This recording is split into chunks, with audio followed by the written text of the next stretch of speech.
तो स्टूडेंट्स, तो आज स्टार्ट करते हैं एक्सरसाइज नंबर 1.3। ठीक है।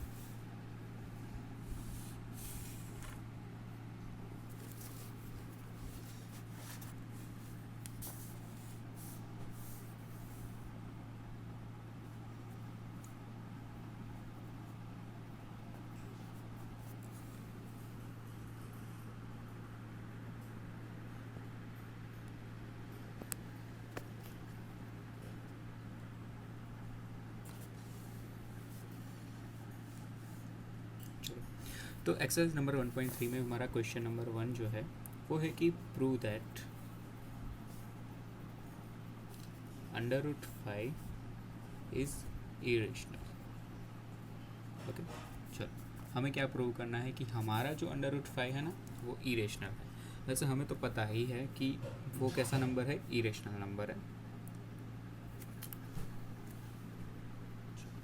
तो हमें तो पता ही है कि वो नंबर जो है हमारा वो कैसा है, इरेशनल नंबर है। तो इसको प्रूव कैसे करेंगे कि वो इरेशनल ही है? तो उसके लिए हम सबसे पहले करेंगे कि जो हमारा अंडर रूट 5 है ना उसको हम मान लेते हैं कि वो हमारा क्या है, रेशनल नंबर है। ठीक है। जैसे कि हम यहाँ पे सबसे पहले एज्यूम करते हैं कि let us assume that under root 5 is rational number।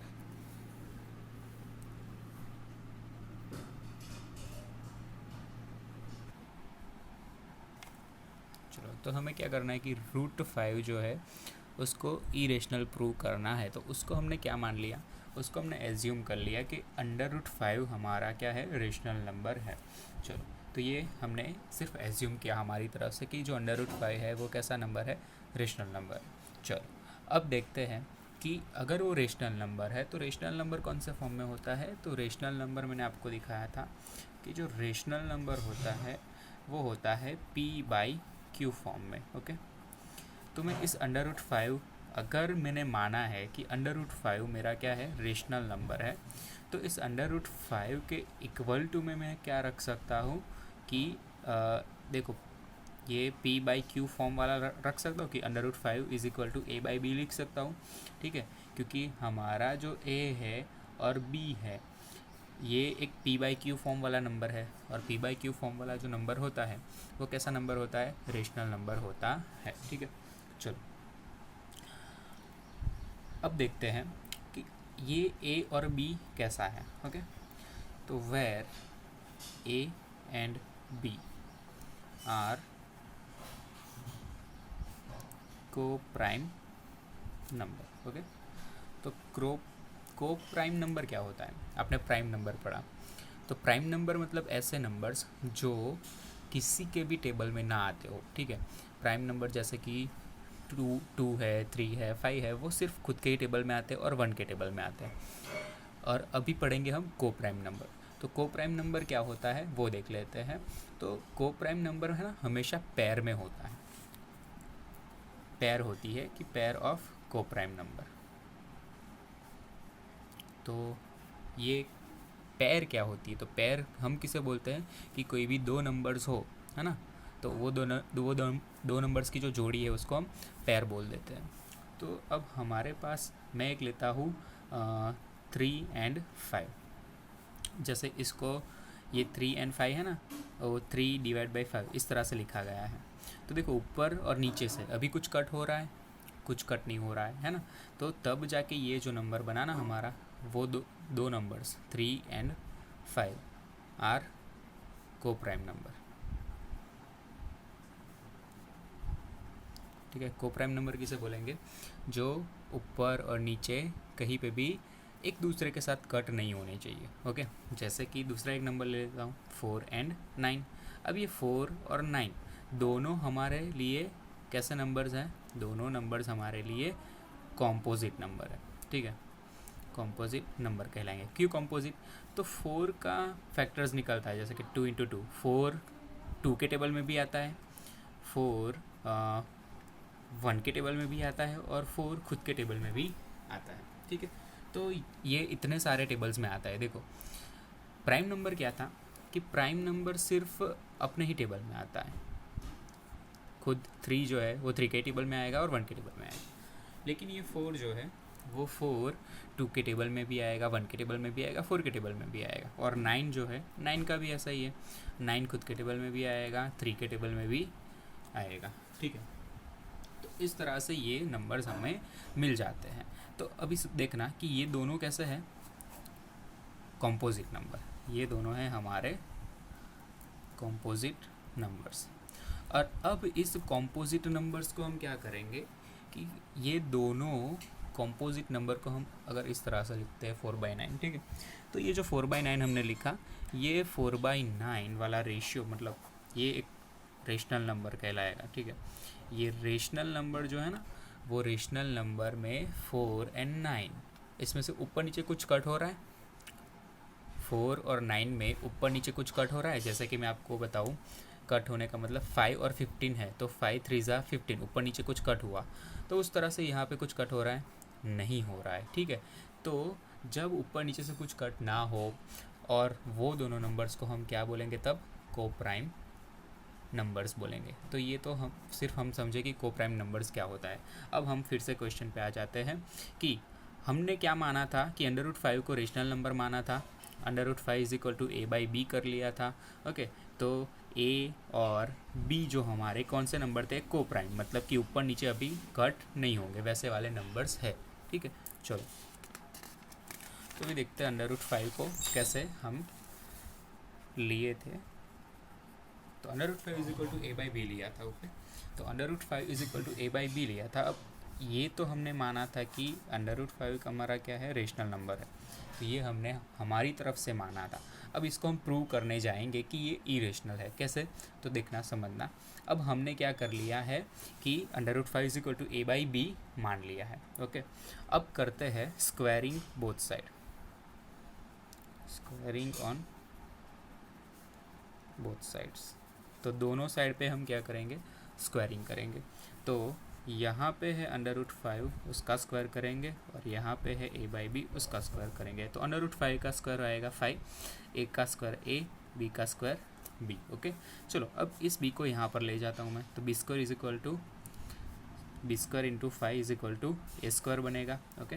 अब b² = a² / 5। चलो तो यहाँ पे क्या आया, देखो ये वाला 5 था ना, वो वाला 5 में यहाँ डिवाइड में ले गया, तो b² = a² / 5 आया, ओके। तो यहाँ पे बन रहा है कि a² इज़ डिविजिबल बाय 5। जो a² है ना, वो किससे डिवाइड हो रहा है, 5 से डिवाइड हो रहा है, ऐसा हमें यहाँ पता चल रहा है, ठीक है। अब देखते हैं आगे कि a² इज़ डिविजिबल बाय 5 लिख दिया। तो अगर a² 5 से डिवाइड हो रहा है तो a भी क्या होगा, a is also divisible by 5। देखो समझो, अगर ये कोई नंबर है जैसे कि 5 है, 5 का स्क्वायर 5 से डिवाइड हो जाएगा, ओके, है ना। तो 5 भी तो 5 से डिवाइड हो ही जाएगा ना। चलो 5 भी तो 5 से डिवाइड हो ही जाएगा। अगर 5 का स्क्वायर 5 से डिवाइड हो सकता है तो 5 भी 5 से डिवाइड हो सकता है। वैसे ही a² 5 से डिवाइड हो सकता है तो a भी 5 से डिवाइड हो सकता है, ठीक है। चलो अब इतना हमें पता चला, और आगे करते हैं कि अभी हम क्या कर लेते हैं कि लेट a जो है ना, a की कुछ वैल्यू मान लेते हैं। a = 5m, जो रूट में दिया होता है ना वो रख लो, और कोई दूसरा एक वेरिएबल ले लो, 5m for some integer m, okay. चलो जहाँ पे m क्या है पता है, कोई एक इंटीजर है, m कोई एक इंटीजर है, इंटीजर मतलब कोई एक नंबर है, ठीक है। चलो पॉजिटिव नंबर या फिर नेगेटिव नंबर हो सकता है m की जगह पे। अब देखते हैं कि √5 = 5m/b, ठीक है। हमने क्या किया, देखो ये √5 = a/b था, यहाँ पे ये हमने मान लिया था ना, under root 5 is equal to A by B. अब ए की जगह हमने क्या ठान लिया कि ए की जगह है हमारा 5m, तो ए की जगह मैंने क्या रख दिया है यहाँ पे 5m रख दिया, तो 5m अपॉन बी हो जाएगा। ठीक है, चलो अब देखते हैं कि स्क्वायरिंग बोथ साइड। ओके, फिर से करेंगे दोनों साइड स्क्वायरिंग। अंडर रूट 5 का भी स्क्वायर, फिर 5m अपॉन बी उसका भी स्क्वायर, ये अंडर रूट 5 का स्क्वायर 5 हो जाएगा, 5m का स्क्वायर 25m स्क्वायर हो जाएगा, और यहाँ पे बी स्क्वायर हो जाएगा। बी स्क्वायर उस तरफ मल्टीप्लाई होगा, ओके 5 के साथ is equal to 25m square आया, तो B square is equal to क्या बचा 25m स्क्वायर अपॉन 5। चलो अब ये हो गया 5 5 25, तो B square is equal to 5m square आया। चलो अब हम क्या करेंगे, एम स्क्वायर की वैल्यू फाइंड कर देते हैं। ठीक है, M square is equal to B square by 5, तो यहाँ पे बी स्क्वायर क्या हो रहा है, तो B square is divisible by 5 and B is also divisible by 5। जैसे हमने आगे देखा था ना बी एग्जाम्पल कि अगर 25 है, 25 नहीं 5 का स्क्वायर है और अपन में 5 है, तो देखो 5 का स्क्वायर 5 से कट हो सकता है, तो 5 भी 5 से कट हो सकता है। ओके, तो इस तरह से हमारे पास अगर बी स्क्वायर है, बी स्क्वायर को 5 से डिवाइड कर सकते हैं, तो बी को, सिर्फ बी को, है ना, ये स्क्वायर हटा दो, सिर्फ बी को भी किससे 5 से डिवाइड कर सकते हैं। तो इस तरह से ये जो है हमारा क्या आ रहा है कि बी स्क्वायर और ए स्क्वायर दोनों क्या हो रहे हैं 5 से डिविजिबल हो रहे हैं। ओके, चलो तो यहाँ पे दोनों नंबर 5 से डिविजिबल हो रहे हैं, तो हम क्या कह सकते हैं कि जो ए और बी है, ठीक है, ये क्या इम्प्लाइज करता है वो देख लो कि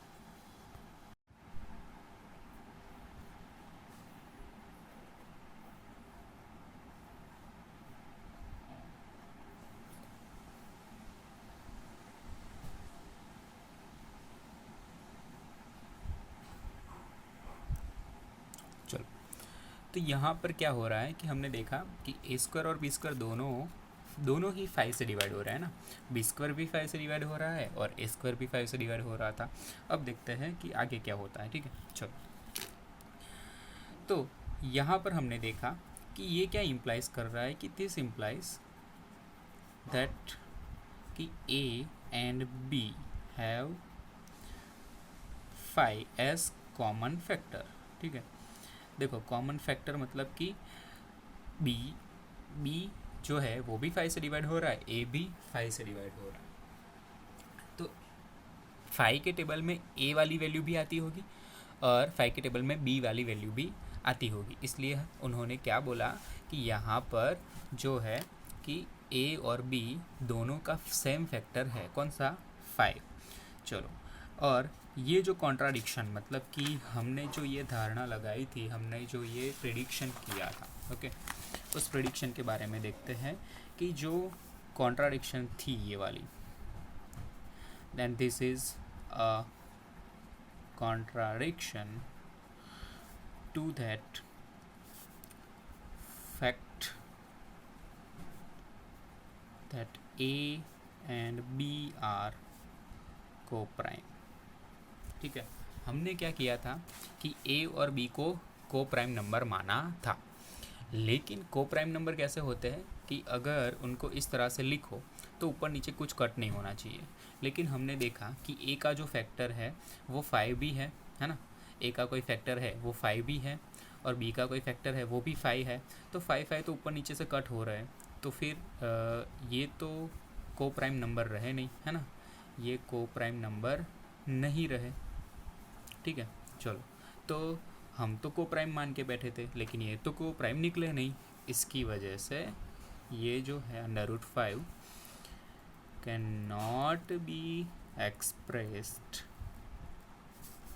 एज P अपॉन Q और it can be said that under root 5 is irrational. तो उसकी वजह से हम इस नंबर्स को, ये जो हमने एक्सप्रेस किया था ना ए बाई बी के फॉर्म में एक्सप्रेस किया था, तो ये जो a बाई बी है उस फॉर्म में हमने इसको √5 को लिखा था, तो वो तो को प्राइम माना था हमने a और b को, लेकिन a और b में से ऊपर नीचे को एक नंबर कट हो रहा है ना, दोनों में से कोई कॉमन नंबर कट हो रहा है, इसलिए यहाँ पर इसको हम नहीं मानेंगे को प्राइम। ओके, चलो, तो ये तो को प्राइम निकला नहीं, लास्ट में पता चला, तो इसलिए √5 हमारा इरेशनल नंबर कहलाएगा। ठीक है, चलो मतलब ये क्वेश्चन नंबर 2 कर लेते हैं कि प्रूव दैट 3 + 2 √5 इज़ इरेशनल। चलो, तो 3 + 2 √5 इरेशनल है, वो हमें प्रूव करना है। ठीक है, चलो, तो यहाँ पर भी हम क्या कर लेते हैं कि 3 + 2 √5 को a/b में लिख लेते हैं। ठीक है, चलो, तो a/b में लिखने के बाद यहाँ पे क्या हो जाएगा, तो देखना 2 √5 a/b -3 हो जाएगा, इस 3 को उस तरफ ले जाऊँगा मैं। ओके, तो अब √5 = मैं क्या लिख सकता हूँ 1/2। ठीक है, √5 = 1/2 और ये पूरा ब्रैकेट में रहेगा a/b -3। तो यहाँ पर देखो कि √5 जो है वो हमने अभी ऊपर प्रूव किया कि वो क्या है, इरेशनल नंबर है, इसलिए हम क्या कह सकते हैं कि ये जो a और b है, ठीक है, वो इंटीजर्स है, और 1/2 a/b -3 जो है वो भी क्या है, रेशनल नंबर है।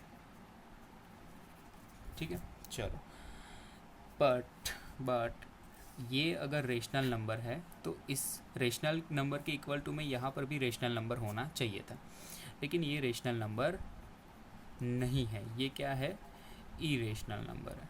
ओके, इसकी वजह से हम क्या कह सकते हैं कि देयरफॉर √5 जो है वो हमारा क्या है, इरेशनल नंबर है। इसकी वजह से 3 + 2 √5 इज़ ऑल्सो इरेशनल नंबर। ठीक है, चलो, तो इतना कर लिया हमने।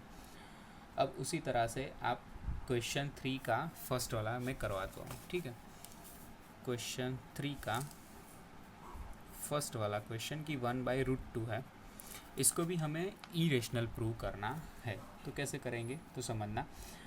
अब हम क्या करेंगे कि 1/√2 को भी क्या मान लेंगे, a/b मान लेंगे। ठीक है, चलो, इसको भी हमने a/b मान लिया।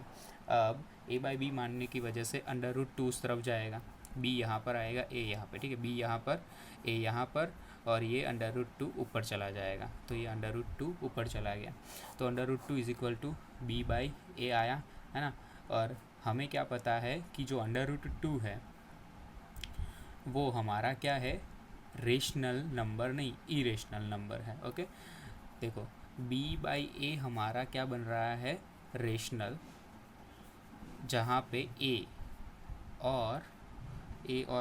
And b are integers. ठीक है, जहाँ पे a एंड b दोनों क्या है, रेशनल नंबर, मतलब इंटीजर्स है, ऊपर नीचे कोई एक सिंपल नंबर्स दिए गए हैं। ठीक, चलो, तो यहाँ पर ये तो हमारा b/a रेशनल है, तो इसके इक्वल टू में भी रेशनल नंबर होना चाहिए, बट हमें पता है कि √2 क्या है, इरेशनल नंबर है। ठीक है, √2 क्या है, इरेशनल नंबर है। चलो, ठीक है, तो इतना सा रहेगा। अब बाकी के जो 2 क्वेश्चन बचे 7/5 और 6 + √2 वो आपको होमवर्क में खुद से करना है। ठीक है, चलो फिर मिलते हैं कल।